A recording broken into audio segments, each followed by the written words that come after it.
बसपा प्रमुख मायावती अकेले ही लोकसभा चुनाव लड़ने के निर्णय से पलट सकती हैं। प्रदेश में बसपा का कांग्रेस से गठबंधन हो सकता है।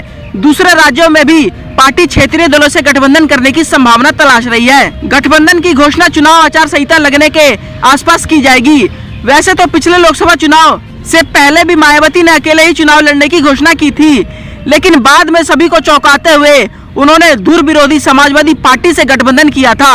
12 जनवरी 2019 को सपा से गठबंधन के दौरान मायावती ने कहा था कि भाजपा की देश में दूषित और सांप्रदायिक राजनीति के मद्देनजर उन्होंने यह निर्णय लिया है। गठबंधन के तहत 38 सीटों पर लड़ने वाली बसपा को 10 सीटों पर सफलता मिली थी।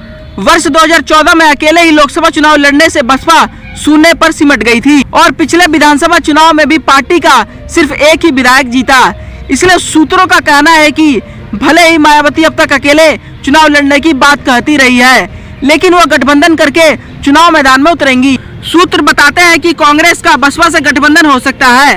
रालोद के एनडीए में जाने और जिस तरह की 17 लोकसभा सीटें ही उसे मिली है, उसको देखते हुए कांग्रेस भी सिर्फ सपा से गठबंधन में अपना कोई खास फायदा नहीं देख रही है। वैसे तो पहले से यह चर्चा होती रही है कि कांग्रेस सपा के साथ ही बसपा से गठबंधन करना चाहती है, लेकिन सूत्र बताते हैं कि मायावती तो सपा के रहते कांग्रेस से गठबंधन करने को तैयार नहीं है। ऐसे में कांग्रेस और सपा का गठबंधन संकट में भी पड़ सकता है। बसपा प्रमुख जैसा चाहेंगी वैसा करने को कांग्रेस तैयार बताई जाती है।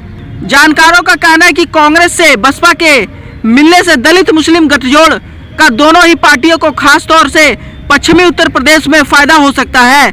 उल्लेखनीय है कि बसपा ने तेलंगाना राज्य में भी भारत राष्ट्रीय समिति से हाथ मिलाया है।